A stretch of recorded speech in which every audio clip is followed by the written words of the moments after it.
औज़ुबिल्लाहिमिनश्शैतानिर्रजीम बिस्मिल्लाहिर्रहमानिर्रहीम। लाखों करोड़ों दरूद हुज़ूर पाक सल्लल्लाहु अलैहि वसल्लम पर और आपकी आल पर।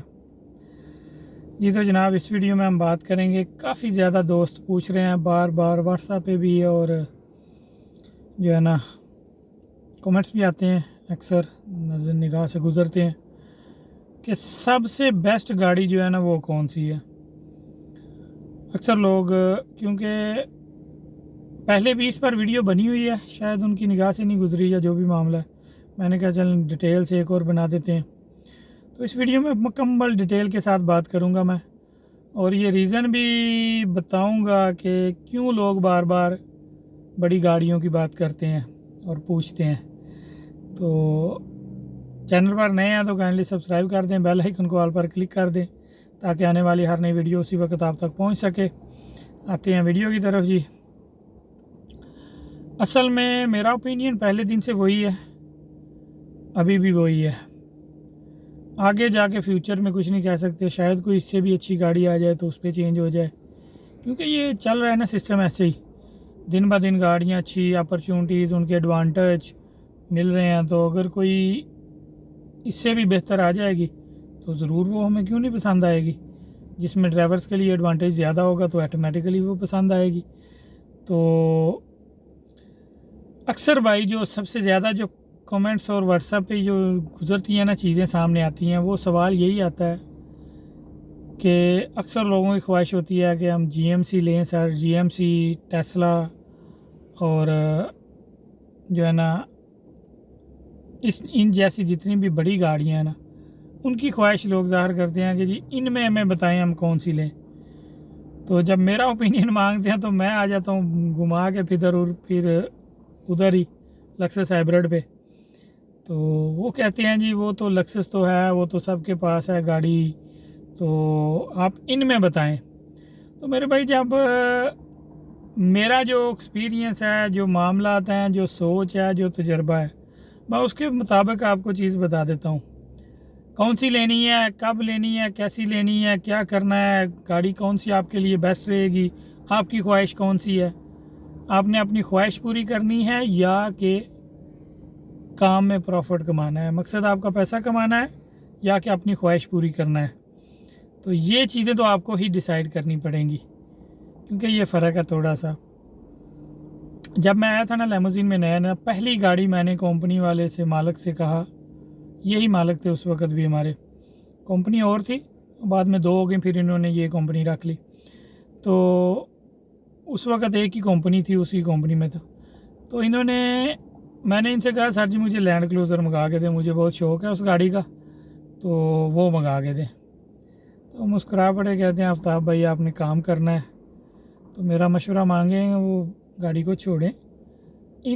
ये जो बड़ी गाड़ियाँ हैं ना, ये मैं रीज़न बताता हूँ उन्होंने मुझे क्यों कहा। तो मैंने कहा ठीक है सर जी, जैसे आप बेहतर समझते हैं आप मुझे वो मंगा दें। उन्होंने मुझे लक्सस गाड़ी मंगा दी 350। यकीन माने 3 साल तक तकरीबन वो चलाई है मैंने, को 1-2 महीना कम। तो मज़ा आया गाड़ी चलाने का, काम भी अच्छा होता रहा है रेगुलर। मतलब एक चीज़ समझ आ गई है मुझे, उस वक्त तो मैं नया था, लेकिन वो गाड़ी चलाते चलाते मुझे ये चीज़, उनकी बात जो है ना वो समझ आ गई कि जो रेगुलर चीज़ है वो सबसे ज़्यादा इस्तेमाल होती है यहाँ पर, बल्कि दुनिया के किसी कोने में भी देख लें, वीआईपीज़ कस्टमर कम होंगे। कोई भी चीज़ दुनिया की देख लें, ये नहीं कि ये गाड़ी ही सिर्फ या लेमोजीन है, वीआईपी कस्टमर्स कम होंगे, रेगुलर कस्टमर ज़्यादा होंगे। जो वीआईपी चीज़ होगी वो एक्सपेंसिव होगी, तो उसको हर चीज़ हर बंदा अफोर्ड नहीं कर सकता। तो नॉर्मल चीज़ होगी ना रेगुलर चलने वाली, वो एवरेज में ज़्यादा लोग उसी कैटेगरीज में होंगे और वो उसको अफोर्ड कर सकेंगे, उसका काम या उसकी बुकिंग ज़्यादा होंगी। ये एक सीधी सी बात है, जो बिज़नेसमैन या कारोबारी बंदे हैं वो इस चीज़ को ज़रूर समझेंगे। तो इसी बिना पे उन्होंने क्यों मुझे बड़ी गाड़ी का उसका कहा था कि वो रहने दें। एक तो पेट्रोल का ख़र्चा काफ़ी ज़्यादा है इन गाड़ी का, जो बड़ी V8 V6 गाड़ियाँ हैं ये, तो इनके इंजन बड़े होते हैं, जो मामला हैं सारे वो पेट्रोल का ख़र्चा इनका छोटी गाड़ी की निस्बत, चाहे वो हाइब्रिड ना भी हो, काफ़ी ज़्यादा है। हाइब्रिड की तो ऑप्शन उससे भी आगे चली जाती है ना प्रॉफिट की, जो नॉर्मल छोटी गाड़ी है उससे भी बड़ी गाड़ी का हर बंदे को पता है ख़र्चा ज़्यादा होता है। तो वो नहीं देखेगी कि मैंने बुकिंग कौन सी उठाई हुई है। जब मुझे चार्ज इकानमी के मिल रहे हैं, उसने इंजन अपना वैसे ही चलाना है, पेट्रोल इस्तेमाल वैसे ही करना है, चाहे आप इकानमी की बुकिंग भी उस पर लेकर जा रहे हैं। ठीक है, चलें, जो मैक्स की बुकिंग्स हैं उन पे तो होता है, एडवांटेज मिल जाता है कि प्राइस अच्छी मिल जाती है, लेकिन उसी गाड़ी पर उसी पेट्रोल की कंडीशन में इकानमी भी छोड़नी पड़ती है। तो इस वजह से, क्योंकि रेगुलर इकानमी की बुकिंग ज़्यादा है, मैक्स की तो कोई बुकिंग आएगी, वीआईपी वाली या बड़ी गाड़ी वाली जो ज़्यादा प्राइस वाली है वो कभी कभी बुकिंग आएगी, हर बुकिंग तो नहीं वो होगी ना। तो इस वजह से उन्होंने कहा था, और यकीन माने मैं उस वक़्त से लेकर अब तक मैंने दोबारा बड़ी गाड़ी की ख्वाहिश नहीं अपने दिल में लाई कि यार मैं बड़ी गाड़ी लूँ। ये अल्हम्दुलिल्लाह तीसरी गाड़ी है मेरी इस लाइन में, तो नई जेन में आई, इसी गाड़ी को लिया है, छोटी कोई। ठीक है, जो भी मिली है, पेट्रोल वाली भी, पहली 2 पेट्रोल वाली थी, ये आगे हाइब्रिड की ऑप्शन आ गई तो हाइब्रिड ले ली। क्यों, इसका रीज़न मैं आगे जो रेकमेंड भी करता हूँ इसी वजह से करता हूँ कि इसकी पेट्रोल की बचत काफ़ी है। पर डे के हिसाब से अगर एक मिसाल के तौर पे 24 घंटे में ये गाड़ी 30-40 दिरहम हमारे बचा रही है, 30-40 दिरहम माने रखते हैं, वैसे तो इतना तकरीबन 25-30 दिरहम का या 40 दिरहम का तो ये शिफ्ट में बचा जाती है गाड़ी। ये हकीकत है, इसमें कोई शक शुबे की गुंजाइश नहीं है। 40 ना लगाएं, 30 दिरहम लगा लें शिफ्ट के, तो 24 घंटे के 60 दिरहम बचा गई है। आप 50 दिरहम लगा लें, 50 दिरहम को महीने पे डिवाइड करें, 1500 दिरहम बचा गई है महीने का गाड़ी। एक महीने को भी 1 साल पे करें तो 1500 को 12 पे 15,000 और 3 18,000 1 साल का ये बचा गई गाड़ी आपका। किया क्या है आपने, कुछ भी नहीं, बस चलानी है नॉर्मल रूटीन में, जो जैसे आप दूसरी गाड़ी चला रहे हैं। तो 18,000 दिरहम 1 साल की ये बचत आपको पेट्रोल से दे रही है।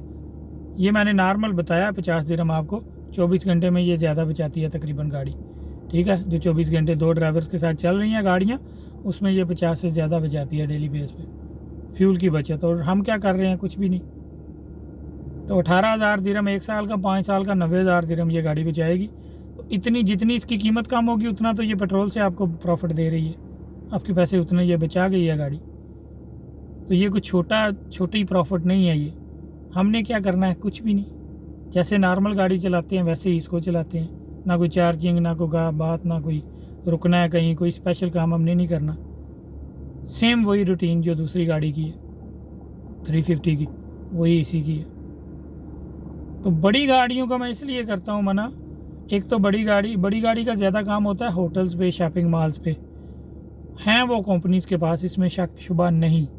लेकिन मैं अक्सर बात करता हूँ ये जो होटल्स वाला काम या मॉल, शॉपिंग मॉल वाला है ना, ये हर बंदा कस्टमर से पैसे नहीं ले सकता। हर बंदे को ये तजर्बा नहीं है कि वो कस्टमर से पैसे ले ले। ठीक है, अभी तो खैर आरटीए ने भी कर दिया हुआ है, ऐप लाजमी है उस बुकिंग के लिए भी। तो जब ऐप होगी ना, तो ऐप पे बुकिंग होगी, तो जब बुकिंग होगी तो उस पर पैसे बनेंगे, सारा वो सिस्टम उसके चार्ज होंगे। ठीक है, फिर भी आप उससे आगे कर लेते हैं कस्टमर से कि जी डन बेस पे ले जाएंगे हम कस्टमर, बुकिंग बना के भी। तो वो भी हर बंदा नहीं कर सकता, कस्टमर से हर बंदा पैसे नहीं ले सकता ज़्यादा। ये एक फ़न है, और ये फ़न कुदरती तौर पे अल्लाह की तरफ से ही होता है, इसमें बंदे की कोई फ़नकारी नहीं है, नेचर के हिसाब से होता है। जो थोड़े से, जैसे हम अपनी ज़ुबान में तेज़ कह लें ना, बंदे तेज़ माइंड के बंदे होते हैं, थोड़े से चालाक, ये काम वो बंदे कर सकते हैं। नॉर्मल या सीधा साधा बंदा या नॉर्मल रूटीन में काम करने वाला बंदा ये काम नहीं कर सकता। ठीक है, कस्टमर से ज़्यादा पैसे वो डील नहीं कर सकता कस्टमर को, तो इसलिए ये काम हर बंदे वाला नहीं है। दूसरी बात इसके आगे आ जाए कि अगर आप कहते हैं कि मैं बड़ी गाड़ी लेके, ये ज़्यादातर लोग इसी वजह से पूछते हैं कि इन गाड़ियों का शौक़ है लोगों को, बड़ी गाड़ी हमारे पास होनी चाहिए। जैसे ये जीएमसी हो गई, शेवरलेट की ताहू हो गई, और कैडलिक हो गई, और ये उसके आगे ये टेस्ला की भी जारी बात है शोर मचा हुआ है। तो इन गाड़ियों का शौक़ है, शौक़ के अलावा कुछ नहीं, जिस वजह से ये लोग बार बार ये गाड़ियों का पूछते हैं। करना तो काम है, प्राइस उसको भी सेम मिल रहे हैं, दूसरी गाड़ी को भी सेम मिल रहे हैं। मैक्स की अगर उसको मिल रही है प्राइस अच्छी, तो V250 है उसको भी वही प्राइस मिल रही है जो इसको ताहू को या इसको GMC को मिल रही है।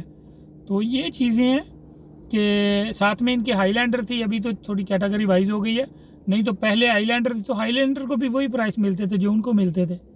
अभी थोड़ा खैर फ़र्क आ गया क्योंकि 2 मैक्स की बुकिंग बना दी है उबर ने, एक वैन मैक्स और एक नॉर्मल मैक्स। तो इस वजह से अभी थोड़ा सा आ गया, लेकिन पहले तो एक ही बुकिंग थी तो दोनों को सेम प्राइस मिलती थी।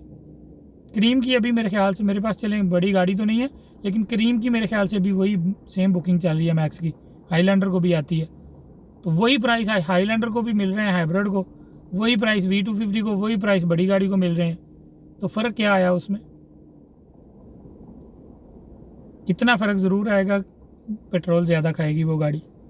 ठीक है। दूसरी बात, इससे आगे मेरा एक दोस्त, उसने ये पहले भी मैं वाकया एक वीडियो में बता चुका हूँ मेरे ख्याल से, शेवरलेट की ताहू ली थी उसने, 2 साल को तकरीबन 9-10 महीने चलाई उसने। वो 2-3-8 महीने लगा लें, 3-4 महीने रहते थे उसके। तो उसका ना गियर उसको थोड़ा बहुत करने लग गया था ख़राब। तो मैंने कहा यार भाईजान, आप, वो कहते हैं मैं गाड़ी सेल करने लगा हूँ, छोटी गाड़ी लेने लगा। मैंने कहा क्यों, आप इतना अच्छा चल रहे हैं, अभी तो ये क्लियर हो जाएगी इंस्टॉलमेंट इसकी, तो अभी 2-3-4 महीने या मुश्किल, आसान या मुश्किल जैसे भी निकाल लें तो आगे ये गाड़ी अच्छा कमाएगी आपकी जब इंस्टॉलमेंट ख़त्म हो जाएगी। कहते हैं आफ्ताब भाई अभी तक ठीक चलती रही है, ठीक है, अभी ये आगे मेंटेनेंस का छोटा मोटा इशू आना शुरू हो जाएगा तो इसका मेंटेनेंस बहुत एक्सपेंसिव है। ये वो कह रहे थे कि अभी गियर का मसला मुझे लग रहा है कि बस इसको पड़ने वाला है। तो अगर गियर का मसला पड़ गया तो 8-10 हज़ार दिरहम या 12 हज़ार दिरहम उन्होंने मेरे ख्याल से कहा था कि इतना मेरा लग जाएगा इसके ऊपर। 8 से 10 कहा था शायद उन्होंने कि इतना लगाना पड़ जाएगा जेब से। इस वजह से बेहतर मैं ये समझता हूँ कि मैं इसको सेल करके छोटी गाड़ी ले लूँ। हालांकि हर इंसान की कोशिश होती है कि जल्दी से जल्दी हमारी इंस्टॉलमेंट क्लियर हो और हमारी गाड़ी क्लियर हो। तो ये चीज़ें जो है ना, एक मेंटेनेंस एक्सपेंसिव, दूसरा पेट्रोल के अखराजात ज़्यादा, तीसरा ये है कि अगर इन बड़ी गाड़ियों को हम मैनेज करना चाहें ना कंपेयर डिवाइसेस पे, तो काम तो ज़्यादा डिवाइसेस पे ही होता है। अभी होटलों पे उतना ज़्यादा काम उस लेवल का नहीं है कि हर कस्टमर पैसे नहीं देता, गाड़ी में नहीं बैठता, तो उसकी वजह से जो है ना ज़्यादा काम फिर डिवाइसेस पे करना पड़ता है। तो डिवाइसेस पे इन गाड़ियों को मैनेज करना, मैक्स की बुकिंग मिले वो तो ठीक है, समझ में आती हैं। जो इकानमी की बुकिंग इन गाड़ियों पे छोड़ते हैं ना इस पेट्रोल के खर्चे में, वो समझ में नहीं आता। वो मतलब समझें कि आपने अगर 50 का छोड़ा है तो ये दूसरी गाड़ी की निस्बत पेट्रोल ही ज़्यादा खाएगी, तो इसके अखराजात ज़्यादा हैं उस गाड़ी की निस्बत, छोटी गाड़ी की निस्बत, चाहे वो पेट्रोल वाली ही हो। तो इस वजह से जो है ना मैं बार बार घूम के जाता हूँ इधर ही। जो इलेक्ट्रिक कार है उसका तो जो मैक्सिमम सबसे ज़्यादा जो चलती है ना वो 600 किलोमीटर उसकी रेंज शो होती है। ठीक है। तो 600 किलोमीटर भी ये गाड़ियाँ जो रिपोर्ट्स आई हैं ये चलती नहीं है उतना हमारी लाइन में, शायद प्राइवेट चलती हों लेकिन हमारी लाइन में ये गाड़ियाँ इतना नहीं चलती। उसका रीज़न ये है, एक भाई जो चला रहे हैं उन्होंने बताया था कि जो है ना, समझें कि हम ज़्यादा से ज़्यादा ड्राइव इस पे 400 किलोमीटर की कर सकते हैं। बहुत ज़्यादा करेंगे, लगातार काम के साथ काम मिलता रहे, खाली ना चलाएं, तो 4 से 450 किलोमीटर चल जाएगी। बाकी का जो 100-150 किलोमीटर या 200 किलोमीटर है वो कहते हैं कि गाड़ी जब खड़ी होती है, जब उसके साथ जो मतलब कि रेडियो चल रहा है या एसी चल रहा है, सब चीज़ों पे ये बैटरी खाती है, बैटरी पे ये सारी गाड़ी, तो उसकी वजह से इतने किलोमीटर 600 को पूरा नहीं करती ये, साथ में वो भी बैटरीज खाती हैं सारी चीज़ें, तो उसकी वजह से इसके जो है ना किलोमीटर ये मतलब उतनी ड्राइव नहीं कर सकते हम इस पर। चार्जिंग, एक चार्जिंग में इतना ही, उन्होंने तो 400 बताया था, आप 450 लगा लें। ठीक है, बल्कि वो 350 से 400 उन्होंने कहा था शायद, बाकी आप 400 से 450 किलोमीटर लगा लें कि इतनी ड्राइव के बाद आपको, वो भी जो डबल मोटर गाड़ियाँ हैं, डबल मोटर वाली जो 600 किलोमीटर की रेंज शो होती है जिन गाड़ियों की, तो वो इतनी गाड़ी चल सकती है। तो इतना तो एक बंदा यही है 6-7-8 घंटे में चला लेगा। अगर सिटी के अंदर भी चलाता है तो 7-8 घंटे, 6-7 घंटे चल जाएगी लगातार, उसके बाद वो गाड़ी रोकनी पड़ जाएगी चार्जिंग के लिए। तो वो गाड़ी फैमिली के लिए अच्छी है, हमारे काम के लिए अच्छी नहीं, क्योंकि उसके बाकी के अखराजात कम है, उसका इंजन ऑयल का ख़र्चा नहीं, उसका इंजन है ही नहीं, बैटरीज़ पे है, तो बैटरीज़ की सर्विस वगैरह का कोई ऐसा इशू नहीं है। तो ये चीज़ें हैं कि उसका ये फ़ायदा है, इंजन का मेंटेनेंस नहीं आएगा। लेकिन ये जैसे जैसे वो पुरानी होती हैं आगे बैटरीज़ का, अभी तक तो ऐसा नहीं सुना किसी को कि बैटरीज़ को इशू बनाओ, लेकिन ये रेंज इनकी कम होती जाती है। असल जो मेन इनका इशू है वो सिर्फ यही है कि चार्जिंग होते हुए टाइम काफ़ी लगता है। नॉर्मल चार्जर पे लगाएंगे तो 5 से 6 घंटे चार्जिंग के लिए चाहिए, उसके बाद आपको अपनी अकामोडेशन भी, ये हर जगह चार्जेस मौजूद नहीं, अकामोडेशन वहाँ पर रखनी पड़ेगी जहाँ पर चार्जिंग वाला हो मामला। और अगर आप फास्ट चार्ज पे चार्ज करते हैं उस पर पैसे भी लगते हैं। और दूसरा ये होता है कि बैटरीज अफेक्ट करती हैं, बैटरीज की रेंज कम होती रहती है और आगे जाके वो बैटरीज को नुकसान भी पहुंचा सकती हैं। अल्लाह ना करे अगर कोई बैटरीज को मसला बनता है तो वो बहुत ज़्यादा, सेल जो बैटरी के अंदर है वो बहुत एक्सपेंसिव है, तकरीबन 10,000 के करीब एक सेल है और एक बैटरी में 5 या 6, 5 मेरे ख्याल से बताते हैं एक बैटरी में, तो वो बहुत लंबा पंगा है। ठीक है, अल्लाह ताला महफूज रखे सबको और सबकी गाड़ियों को भी। लेकिन यह है कि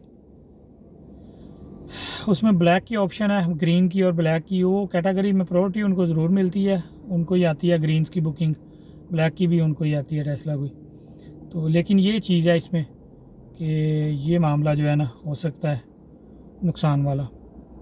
ठीक है, इस सारी चीज़ों पे एट द एंड जो निचोड़ निकलता है कि क्यों मैं हाइब्रिड की बात करता हूँ। हाइब्रिड सिर्फ यही नहीं कि आप लेक्सस ही लें, एक मुझे और न्यूज़ मिली है, वो पता नहीं अभी कंफर्म नहीं मैं की, ह्यूंडई की 7 सीटर गाड़ी है, वो उसका नाम नहीं मुझे याद कंफर्म अभी, कि वो भी हाइब्रिड में चल रही है। एक होंडा अकॉर्ड है हाइब्रिड, उसका भी 2024 की न्यूज़ आई है। 3 कंपनी से अभी तक मैंने पता किया, एक ने कहा है कि नहीं चल सकती, 2 ने कहा है चल सकती है आगे, लेकिन अभी वो 24 में आएगी तो पता चलेगा। होंडा अकॉर्ड हाइब्रिड 2024 वो आ तो रही है, शोरूम्स पे आ गई है गाड़ी, हाइब्रिड उन्होंने बना दी है, लेकिन लेमोजिन में वो चलेगी या नहीं ये अभी कंफर्म नहीं हुआ। 2 कंपनीज़ के मैंने से इन्फॉर्मेशन आई है कि चलेगी वो गाड़ी। एक कंपनी से अभी कल ही एक दोस्त से पूछ रहा था तो उन्होंने पता किया तो उन्होंने कहा वो नहीं चलेगी। ये अभी 3 चीज़ें उसके बारे में सामने आई हैं, तो बाकी आगे देखते हैं कि हाइब्रिड होने की वजह से चांस यही है कि वो गाड़ी चल जाएगी। ठीक है ना, क्योंकि 2023 की लिस्टों में नहीं है, वो 24 में आ रही है हाइब्रिड, तो हाइब्रिड की वजह से वो चलेगी, तो इसलिए चांस है कि वो 24 में चल जाएगी। ठीक है, तो बाकी मज़ीद वो आगे जैसे ही अपडेट उस बारे में आएगी वो इंशाल्लाह मैं वो भी वीडियो बनाऊंगा। तो अगर वो गाड़ी आ जाती है तो वो इस हाइब्रिड से भी बेस्ट ऑप्शन है। क्यों? एक तो उसकी कीमत कम है, 1,60,000 के आगे 1,55,000 से 60,000 उसकी कीमत बताई जा रही है। और दूसरा पेट्रोल की सेविंग जो पावर है उसकी वो इस गाड़ी से भी कम है, ये 300 है वो 200 है, तो वो इससे जो उसके हिसाब से अगर हिसाब लगाएं तो वो पेट्रोल इससे भी कम खाएगी, तो वो बहुत एडवांटेज रहेगा उसका, वो इससे भी बेस्ट ऑप्शन आ जाएगी अगर चल जाती है लेमोजिन में। तो बाकी आगे देखते हैं क्या मामला होता है। तो ये कुछ डिटेल थी इस बारे में। इस वजह से जो है ना, मैं अभी 90,000 दिरहम 5 साल का करना हमने कुछ नहीं, हमारी बचत 90,000 दिरहम। ठीक है, तो ये छोटी बात नहीं है, 5 साल की हाइब्रिड गाड़ी निकालती है तो करना हमने कुछ नहीं, गाड़ी लेनी है सिर्फ। तो फिर हम क्यों दूसरी बड़ी ऑप्शंस पे जाते हैं, मुझे ये बात समझ नहीं आती। अभी मुझे बुकिंग आ गई है, वैसे भी वीडियो तकरीबन हो गई है पूरी। तो चैनल पर नए हैं तो काइंडली सब्सक्राइब कर दें, बेल आइकन को ऑल पर क्लिक कर दें ताकि आने वाली हर नई वीडियो उसी वक्त आप तक पहुंच सके। अगली वीडियो तक इजाज़त दीजिए, दुआ में याद रखिएगा। अल्लाह ने के बाद।